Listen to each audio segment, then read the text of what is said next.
आप सब लोग समझते हैं कि देश आजाद कराने में कांग्रेस ने कोई भूमिका निभाई। नहीं, ऐसा कुछ नहीं है, क्योंकि पूरे देश आजाद हो गए तो ब्रिटिश उपनिवेश थे, वहां कांग्रेस थी क्या? भारत अकेला आजाद नहीं हुआ, सारे देश 50-60 देश जो ब्रिटिश के उपनिवेश के अधीन थे वो सब आजाद हो गए, वहां तो कांग्रेस नहीं थी। इस आजादी के पीछे एक बहुत बड़ा जो इतिहास है, रहस्य है, वो ये है कि जब द्वितीय विश्व युद्ध हुआ उसमें ब्रिटेन कमजोर पड़ रहा था जर्मनी, जापान और इटली की धुरी सेनाओं के, धुरी राष्ट्रों के सामने। ब्रिटेन और अमेरिका हवाई सेना में तेज हो सकते हैं, लेकिन जो आमने सामने की कमबैक फाइट थी, जिसको हम थल सेना कहते हैं, उसमें ये टिक नहीं सकते थे। इसलिए इन्होंने उस युद्ध को जीतने के लिए भारतीय थल सेना को प्रयोग करने के लिए यहां के जो राजा महाराजा हैं, जो उस समय प्रिंसली स्टेट्स थी और जो यहां के राज परिवार थे, उनसे निवेदन किया। और कूच बिहार के तत्कालीन महाराजा थे जगदीपेंद्र नारायण, महाराज अधिराज जगदीपेंद्र नारायण भूप बहादुर, और उनके पास ब्रिटिश और अमेरिका दोनों गवर्नमेंट ने रिक्वेस्ट किया कि आप हमारी मदद करें द्वितीय विश्व युद्ध में, ताकि हम ये युद्ध जीत सकें। और उन्होंने उस समय ये शर्त रखी, हम मदद तुम्हारी तब कर सकते हैं जब तुम हमारे देश को भी आजाद करो और दुनिया में जहां पर भी तुम्हारा उपनिवेश है वहां से अपनी शक्तियों को अपलिफ्ट कर लेंगे, हटा लेंगे। और इस संधि के तहत इस देश को आजादी मिली, अर्थात कूच बिहार के महाराजा का इसमें विशेष रोल था। और जब आजादी मिली तब कूच बिहार के जो राजवंशी क्षत्रिय समुदाय है उसके साथ सबसे बड़ा अन्याय यह किया गया, जितनी भी स्टेट थी, जैसे हमारा मेवाड़ बहुत बड़ा है, मारवाड़ बहुत बड़ा है, लेकिन पूरी की पूरी स्टेट एक ही स्टेट में दी गई। जैसे मेवाड़ है तो राजस्थान में है, मारवाड़ है तो राजस्थान में है, ऐसा नहीं कि आधा भाग पाकिस्तान में चला गया और आधा भाग राजस्थान में रख दिया। जैसे जयपुर है तो पूरा यही है, ये नहीं कि कुछ हरियाणा में दे दिया और कुछ राजस्थान में दे दिया। जैसे हमारी रियासत बड़ौदा है तो बड़ौदा का ये नहीं है कि कुछ उसमें महाराष्ट्र में दे देंगे और कुछ गुजरात में दे देंगे, पूरा की पूरा गुजरात में है। लेकिन कूच बिहार के साथ, कूच बिहार के हमारे क्षत्रिय राजवंशी भाइयों के साथ ऐसा अन्याय किया गया। उनका एक हिस्सा पहले ही पश्चिमी इसमें पूर्वी बंगाल, जिसे हम आज बांग्लादेश कहते हैं, इसमें चला गया, एक आसाम में दे दिया, एक 2 डिस्ट्रिक्ट बिहार में दे दी और बड़ा हिस्सा पश्चिम बंगाल में रख दिया। तो ये जो अन्याय उनके साथ हुआ, इससे उनकी संस्कृति, उनकी धरोहर, उनकी परंपराएं सब खत्म हो गई। और वहां पर रोहिंग्याओं की आज शरणगाही बनी हुई है। जी, अब बात कर रहे हैं कि देश के 3 हिस्से और एक हिस्सा विदेश में, उसके बाद आप लोग क्या चाहते हैं? आप क्योंकि आप वहां पर लगातार उस प्रदर्शन को हवा दे रहे हैं, आप जबकि गीता का पाठ उपदेश लेते हैं, उसके बावजूद वहां पर लगातार उस आंदोलन को हवा दे रहे हैं, तो क्या स्वार्थ आपका उस आंदोलन को लेकर? देखिए, स्वार्थ एक ही है, और स्वार्थ ये है कि अन्याय का प्रतिकार। गीता भी हमें यही सिखाती है, अन्याय को स्वीकार नहीं किया जाए। उन जनता के साथ में, राजवंशियों के साथ अन्याय हुआ है। अन्याय किस तरह से? अन्याय इसलिए हुआ है कि उनकी संस्कृति को दबाया गया है। आज आप देखिए, वहां रोहिंग्याओं की शरणागढ़ी बनी हुई है, 3 तरफ से बांग्लादेश से घिरा हुआ है, और वहां पर वेस्ट बंगाल जो है ना, बंगाल का दूसरा हिस्सा, वहां के लोगों ने आके इसको लूटा है। किसी टाइम पर वहां 70% राजवंशी क्षत्रिय समुदाय की जनसंख्या थी, आज वो घटकर 55 और 52% रह गई है, क्योंकि पहले तो बांग्लादेशी आए और फिर बंगाल के दूसरे हिस्से वालों ने यहां आकर उनको लूटा, उनकी जमीन लूटी, उनकी बच्चियों तक के साथ बलात्कार किए गए। और ऐसी स्थिति में रोहिंग्याओं ने वो शरणगाही बनाई हुई है, और वहां से प्रवेश करके उनकी जमीन पर, उनके धंधे पर, उनकी संस्कृति पर सबका अबडक्शन हुआ है, अपहरण हुआ है। आज वो उनके साथ अन्याय हो रहा है, तो अन्याय के प्रतिकार के लिए क्षत्रिय जाना जाता है। और राम राज्य मिशन का भी मुख्य काम यही है कि अन्याय का प्रतिकार किया जाए, इसलिए मैं उनके साथ खड़ा। नहीं, आप कह रहे हैं अन्याय का प्रतिकार किया जा रहा है। अन्याय कहाँ हो रहा है? ये सरकार पूरी सुविधाएं दे रही है, जैसा कि अभी पता लगा है, ये रिजर्वेशन उनको दी गई है ताकि वो उनका उत्थान हो सके। तो इस तरह से तो सरकार हेल्प कर रही है। देखिए, अब बंगाल में जो चला गया उसको तो ला नहीं सकते, लेकिन जो अपने उसमें है स्टेट में, वहां पर हर राज्य के हिसाब से उनको सुविधाएं दी जा रही। देखिए, बांग्लादेश में गया, ला नहीं सकते, ये भी एक सही वर्ड नहीं है। लाया जा सकता है, अपना हिस्सा है तो, पर चलो इसको हम छोड़ दें। ये तो नहीं ला पाए ना जी, इसको हम छोड़ते हैं, नहीं ला पाएगा, कुछ दिन में दिल्ली भी नहीं ला पाओगे, फिर कहेंगे ये भी नहीं ला पा रहे, पंजाब भी नहीं ला पाए। हाँ, तो फिर नहीं ला पा रहे तो ये कमजोरी है सरकार की, इसको स्वीकार करना चाहिए, सरकारों में दम नहीं है। पर हम दूसरी बात करें, बंगाल, आसाम और बिहार, इन डिस्ट्रिक्टों को तो मिलाकर के उन कूच बिहार को अलग राज्य बना दो। अलग राज्य बनाने से उनकी संस्कृति बन जाएगी, अलग राज्य बनाना कोई देश विरोधी काम नहीं है। झारखंड बनाया ना, छत्तीसगढ़ बनाया ना, तेलंगाना बनाया ना, नहीं तो गुजरात बनाया, हरियाणा बनाया। इस हिसाब से तो अगर जाति के हिसाब से, धर्म के हिसाब से राज्य बनने लगे तो हर जगह ये मांग उठने लगेगी। जैसे पूर्वांचल के लोग कहते हैं पूर्वांचल को राज्य बना दो। नहीं, बना दिया, उत्तराखंड बना दिया, एक उत्तराखंड उत्तराखंड बनाया, हिमाचल बनाया, वो भी बुंदेलखंड को लेकर आवाज उठती है बुंदेलखंड को राज्य बना दो। जब इस तरह तो मतलब जो राज्यों का स्वरूप है वो बिगड़ता चला जाएगा। नहीं बिगड़ेगा नहीं। ये बेटर एडमिनिस्ट्रेशन के लिए अच्छी चीज होती है। भारत के संविधान में लिखा हुआ है बेटर एडमिनिस्ट्रेशन के लिए राज्यों का गठन करने की शक्तियां हैं, केंद्र सरकार के पास है। राज्यों से प्रस्ताव पास होगा, केंद्र सरकार की दोनों संसद पास करेगी, और ये कोई बड़ी बात नहीं है। और सरकारों ने कई बार, क्यों, यदि ऐसा ही है तो पहले क्यों बनाया? गुजरात क्यों बनाया, हरियाणा क्यों बनाया, छत्तीसगढ़ क्यों बनाया, तेलंगाना क्यों बनाया, झारखंड क्यों बनाया, हिमाचल क्यों बनाया, उत्तराखंड क्यों बनाया? आपकी बात को मानते हैं, सभी बातों को, चलो अलग राज्य होना चाहिए।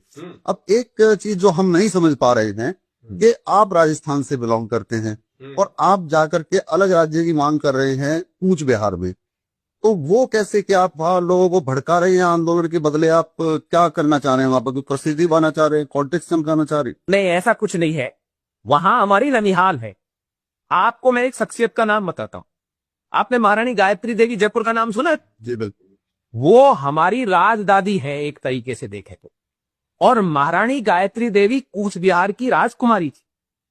गायत्री देवी अपने आप में इतना बड़ा नाम है जो कि नेपाल, कूच बिहार, त्रिपुरा, राजस्थान, मराठा, जिसको महाराष्ट्र कहते हैं, गुजरात, मध्य प्रदेश, इस सबको जोड़ती है। राजमाता गायत्री देवी महाराज जगदीपेंद्र नारायण भूप बहादुर की बहन थी। महारानी गायत्री देवी की मां इंदिरा देवी, महारानी इंदिरा देवी सयाजीराव गायकवाड़, जो डॉक्टर बाबा साहब भीमराव अंबेडकर साहब को जिन्होंने विदेश पढ़ने भेजा, जिनकी प्रतिभा को पहचान कर, वो सयाजीराव गायकवाड़ महारानी गायत्री देवी के मामा थे। और गायत्री देवी जी की बड़ी बहन त्रिपुरा के महाराज को ब्याही, जो कि इला देवी जी थी। और त्रिपुरा के अलावा दूसरी जो उनकी बहन थी वो मध्य प्रदेश में उज्जैन के पास देवास है, जहां पवार क्षत्रिय हैं, उनमें ब्याही थी, यानी वहां उनका विवाह हुआ। इसके अलावा गायत्री देवी जी क्या जो बड़ी बहन इला देवी थी, उनकी बेटी का विवाह महाराज सवाई मानसिंह द्वितीय, जो महारानी गायत्री देवी के पति भी थे, उनकी दूसरी रानी किशोर कंवर से पैदा हुए महाराज पृथ्वीराज सिंह जयपुर के साथ उनकी बेटी का विवाह हुआ। और महारानी गायत्री देवी की एक बुआ नेपाल के महाराज को ब्याही गई थी। इस तरह से नेपाल से लेकर गुजरात तक ये पूरा के पूरा संबंध महारानी गायत्री देवी एक ऐसा राष्ट्रीय चरित्र है। गायत्री देवी जी की स्टेट में एक ठिकाना था कानोता। वहां के ठाकुर मान सिंह जी कानोता की बेटी पाकिस्तान के जो अमरकोट के युवराज है कुंवर करनी सिंह, उनको ब्याही ने। कितना बड़ा एक चरित्र है गायत्री देवी। वो कूच बिहार की बेटी है और वो हमारे ननिहाल पक्ष के भाई कहे जा सकते हैं, भले ही वो आरक्षित हो। आरक्षित और ये जो अनुसूचित जाति का जो उन्हें दर्जा मिला है, ये किसी कारण से इसलिए मिला है कि महाराज जगदीपेंद्र नारायण भूप बहादुर ने मर्जर के टाइम पर यह शर्त रखी थी। जैसे कश्मीर के महाराजा ने 370 वाली रखी, ऐसे उन्होंने शर्त रखी कि मेरा जो राजवंशी क्षत्रिय समुदाय है, ये बंगाल के ब्राह्मणों, भूमिहारों, लालाओं के जो पहले से पढ़े लिखे थे, क्योंकि वहां पर बंबई या कलकत्ता प्रेसिडेंसी में बहुत लोग फॉरवर्ड हो चुके थे, उनके सामने इनकी जो संस्कृति है वो दब जाएगी, इसलिए उनको आरक्षण दिया गया है अनुसूचित जाति में। लेकिन असम में उनको आरक्षण दिया गया। ओबीसी में वीपी सिंह जी के आने के बाद, उससे पहले वो जनरल में थे। इसके अलावा बिहार में वो जनरल में है। इसके अलावा दूसरी किसी भी स्टेट में राजवंशी क्षत्रिय रहते हैं तो जनरल में है। तो ये जो सेटअप है ना उनका, और त्रिपुरा में वो एसटी में है, वो ये चाहते हैं कि उन्हें कोई आरक्षण नहीं चाहिए, उनको किसी प्रकार के आरक्षण की जरूरत नहीं, उन्हें सिर्फ अपना कूच बिहार राज्य बनाया जाए। और जो आंदोलन कर रहे हैं वो मैंने नहीं चालू किया है। उस आंदोलन के पीछे जो वर्तमान राजवंशी समुदाय ने अपने महाराजा को चयनित किया, जो उनको गोद लिया, क्योंकि महारानी गायत्री देवी के परिवार में कोई रहा नहीं था, वो श्री श्री अनंत देव नारायण भूप बहादुर हैं, जो वर्तमान में भारतीय जनता पार्टी ने उन्हें राज्यसभा का सांसद बनाया हुआ है। तो जब सांसद आपके समुदाय से हैं कूच बिहार के, जो कि मुखिया वहां के आप कह रहे समाज, क्षत्रिय समाज के माने जा रहा, फिर सबसे कहानी, फिर आंदोलन। किसान संघ के पास क्या पावर है? ममता बनर्जी के पास सरकार है। नहीं, सरकार केंद्र में बीजेपी की है, बंगाल यानी पश्चिम बंगाल में बीजेपी की बन ही नहीं सकती। क्यों नहीं बन सकती? तो एक बात, एक हाथ में थोड़ा विरोधाभास कि सरकार बीजेपी की है। अब आप कह रहे हैं कि बीजेपी सरकार कर ही नहीं सकती, जबकि राज्य को अधिसूचित करना केंद्र सरकार का काम है, और संसद से, राज्यसभा और लोकसभा से पारित होता है। सांसद आपके वहां पर हैं, तो वो क्यों नहीं आवाज उठाते? नहीं, वो लगातार मैं यही समझा रहा हूं कि राज्य तो बना सकती है केंद्र सरकार, और बनाना चाहिए, अधिसूचित करना चाहिए, लेकिन केंद्र सरकार देती है लॉलीपॉप। और हमारे इस महाराज अनंत राय जी को भी उन्होंने लॉलीपॉप दे करके राज्यसभा में यह सोचकर बैठा दिया कि जैसे डूंगरपुर के कुंवर हर्षवर्धन सिंह चुप बैठ गए थे, जैसे और राजा महाराजा चुपचाप राज्यसभा में जाके बैठ जाते हैं, ऐसे ही अनंत देव नारायण बैठ जाएंगे। लेकिन वो लगातार आवाज उठा रहे हैं, और सरकार यदि अधिसूचित करके, डी नोटिफिकेशन करके 1 फरवरी को वहां हमारा बड़ा शक्ति प्रदर्शन है, महावीर विश्व सूर्य चिल्ला राय जी की जयंती के उपलक्ष्य में, उससे पहले यदि सरकार डी नोटिफिकेशन करके अलग राज्य के लिए अधिसूचित नहीं करती है, तो फिर वहां का जो राजवंशी क्षत्रिय समुदाय है वो अलग राज्य के लिए आखिरी लड़ाई लड़ेगा, जो कि संविधान सम्मत है और संवैधानिक रूप से लड़ेगा, और पूरे देश का क्षत्रिय उनके साथ। आप राजस्थान से आते हैं, आपने कहा नलिहाल है, नहा पे कहीं। बिल्कुल। अब पूरे राजस्थान में प्रचंड बहुमत से जो है भारतीय जनता पार्टी की सरकार है, चाहे केंद्र की बात करें जितने सांसद है, और राज्य सरकार तो है ही पूर्ण बहुमत से।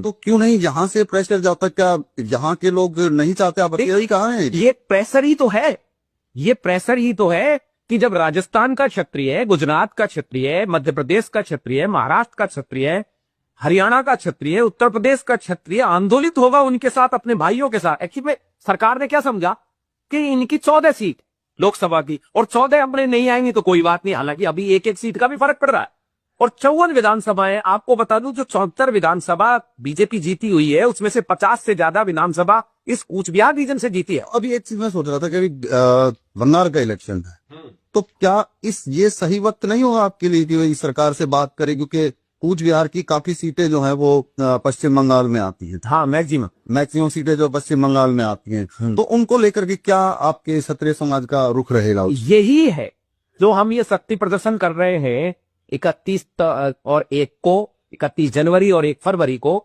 इसमें कम से कम 15 लाख क्षत्रिय वहां इकट्ठा होगा। वो पूरे देश के क्षत्रिय लीडर्स, क्योंकि यहां से पूरी जनता वहां नहीं जाएगी, जनता वहीं की रहेगी, वो मंच पर होंगे, और साथ ही साथ ये संदेश देंगे कि हमारे इन भाइयों के साथ यदि जरा सा भी अन्याय होगा तो पूरे देश में बवाल हो जाएगा। पिछली बार भी मैंने वहां एक प्रतिज्ञा कराई थी, जब 240 पर बीजेपी अटकी, रूपाला वाला प्रकरण हुआ, वो अलग बात है, लेकिन हमारे उनके लिए बार बार सरकार झूठ बोलती रही। अमित शाह जी ने वायदा किया था कि हम अलग कूच बिहार राज्य नहीं, आपको केंद्र शासित प्रदेश देंगे। राजनाथ सिंह जी जब प्रेसिडेंट थे तब वायदा करके आए थे, ये अपने वायदे से मुकर गए। यदि ये मुकर गए तो हम भी मुकर जाएंगे। जरूरत पड़ी तो डॉक्टर नागेंद्र राय जी तो राज्यसभा सांसद हैं, हम उनसे रिजाइन भी दिला सकते हैं, क्योंकि वहां जनता की आवाज बहुत बड़ी चीज है। सरकार ने यदि 1 फरवरी से पहले कोई फैसला नहीं किया तो हम वैधानिक तरीके से चुनावों में उसको इस बात का अच्छी तरह उपस्थिति दर्ज कराएंगे कि अलग राज्य लेने से नीचे, कामतापुर स्टेट बनाने से नीचे कोई काम नहीं हो। बहुत बहुत शुक्रिया आपका। आपने देखा कि कूच बिहार को लेकर क्या मसला चल रहा है, उसके बारे में पूरी जानकारी कुंवर नक्का जी ने आपको दी। आप लगातार चैनल पर बने रहिए।